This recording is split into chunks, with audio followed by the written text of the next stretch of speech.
Mayong adlaw nga Sabado, mga higala. Ani ana sab mga tumbagong episode sa Maayong Balita sa Central Visayas.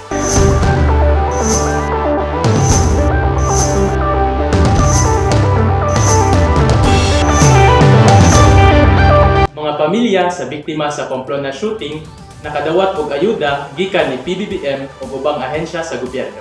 Gituman ni Presidente Ferdinand Bongbong Marcos Jr. ang iyang saad nga hinabang sa mga biktima sa niluog na pagpatay sa Pamplona, pinaagi sa tabang sa nagkadaiyang ahensya sa gobyerno nga maoy ni paabot ni ini. Usa ni ini ang bigasan livelihood starter kits na gihatag sa dole sa 18 ka pamilya sa biktima ug pipila ka survivor sa Pamplona shooting kaniadtong ika-18 ug 19 sa Marso. Niabot pod sa 513,224 ang balor sa financial assistance na gihatag sa DSWD kauban ang Office of the President sa pamilya sa 8 namatay sa insidente ug 21 na ubang pang-victim survivors. Gitubag pod sa Malasakit Center sulod sa Negros Oriental Provincial Hospital ang balayran sa mga biktima na gidala dito para magpatambal. Usa sa mga benepisyaryo si Maria, dili niya tinuod ng ngalan. Apil ang iyang bana na driver sa Kapitolyo sa mga namatay sa shooting. Marami naman pong tulong na natatanggap namin. Galing sa Presidente, may nagpapadala din po na galing daw kay President na food pack. Marami pong tumutulong. Hindi po talaga mapapalitan ng pera ang buhay. Sa Tanhay City, nakadawat na sa ikatulong ayuda si Mang Diomedes, usa sa mga survivor sa panghitabo. Nipasalamat sab siya sa mga opisyal ug buhatan sa gobyerno nga nitabang niya. Bill sa ospital si Congressman Chikiting may nakuha na mo bayad sa mga bill. Atong kuan DSWD dar katong PNP National tagaan mig ayuda. Alang sa Maayong Balita sa Negros Oriental, ako si Ray Anthony Lamot. Mga bagong pasilidad o systematic nga paglukat sa ticket anaa na sa Siquijor. Dayon kamo sa Pulido, Halapad, Maanyag ug systematic nga travelers lounge ug ticketing office sa lungsod sa Siquijor. Sa entrada pa lang sa bagong buhatan nga nahiluna sa pantalan sa lungsod sa Siquijor, adunay gibalandrang schedule of trips diin ang mga pasahero adunay kapilian sa ilang gustong sakyan. Dili na kinahanglan pang magbarog aron mo pila sa paglukat og ticket tungod kay anaa na electronic ticketing system. Nahiluna sa unang andana ang mga pasahero mupindot lang sa makina nga adunay numero ug nakatakdong ngalan sa shipping company ug hulaton lang nga tawagon ang ilang numero aron sa pagbayad og claim sa ilang ticket. Dali, walay hasol ug komportable na ang proseso sa paglukat og ticket tungod kay gawas nga adunay daghang lingkuranan, di aircon pa usab kini ug madaulan gayod ang mga staff sa maong buhatan. Ang ubang pasahero, samtang nagpaabot sa ilang biyahe, mahimong iplastar ang ilang mga bagahe sa ikaduhang andana nga adunay ginagmayng bayad ug pwede na usab mag-freshen up sa nasangpit nga building tungod kay aduna kini oy shower ug comfort rooms. Sa ikatulong andana sa maong building, aduna sab oy lugar para kan-anan og ilimnan samtang ga-relax ug ga-enjoy sa patsada nga talan-awon ug preskong hangin nga maanindot kayod tagamtamon.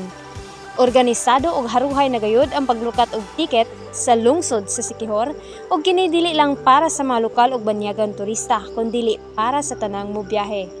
Lain pang pasilidad ang namugna og gitukod sa sentro sa samang lungsod duol sa RHU Siquijor nga gitawag og Municipal Health Building 2 ug Birthing Center nga maghatag og kasayon sa mga nagsamkon nga inahan tungod kay anaa kini oy elevator ug mga bag-ong ekipo. Ang among Siquijor asin sa nagkita. Ang among paghinambog kani atong travelers man. Dayon na po ni Birthing Center. Kining tanan nga among mga pangindahay na kinahanglan din sa inyong suporta. Open home ani sa among lungsod, ha? Alang sa Maayong Balita sa Siquijor, ako si Ninya Rose Oxo. DSWD o PNP may patuman og kampanya pagprotektar sa mga kabatan-unan batok sa online abuses. Ang Department of Social Welfare and Development, Philippine National Police Regional Anti-Cybercrime Unit ug ilang NGO partner nga World Hope International miawhag ngadto sa publiko nga makiglambigit sa pagmugna og responsabling internet environment alang sa mga kabatan-unan.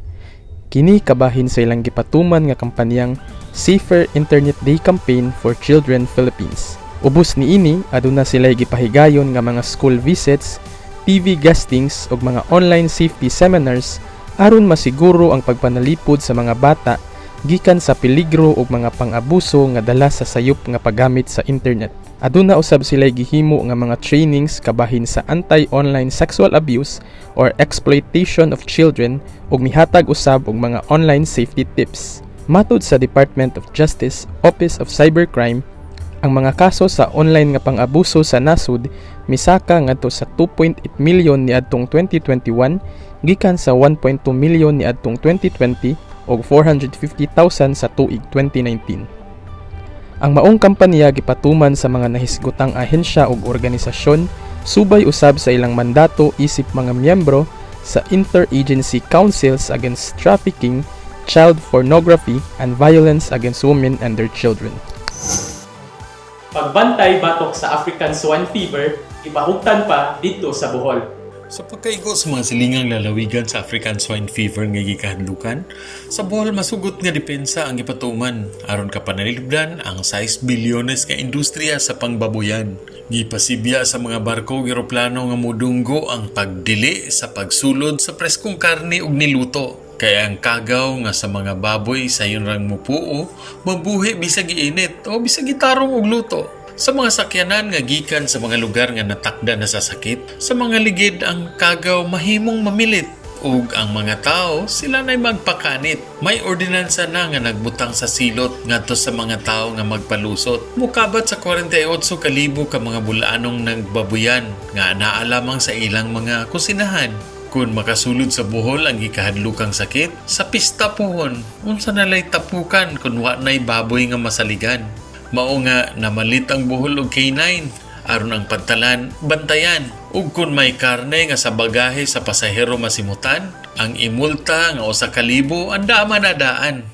Apan bisan panining tanan, miangkon ang mga tinugyanan nga sa mga bulanong katawhan kung dili sila tabangan. Sa iyon ra gyud kaayo ang posibilidad nga ang lalawigan masudlan ug sa atong pahinungod sa patron, mahimong mahug sa litson tulingan na lamay asumsuman gikan diri sa pantalan sa Tubigon, Bohol alang sa Maayong Balita Central Visayas. Ray Anthony Chu, PIA Bohol. Nalingaw ra ba mo sa atong episode today? Aduna ba mo'y nakatuna niini? Comment below sa istorya na inyong naganahan o mag-uban na punta alang sa Maayong Balita sunod simana. Alang sa dugang detalye, bisitaha ang musunod.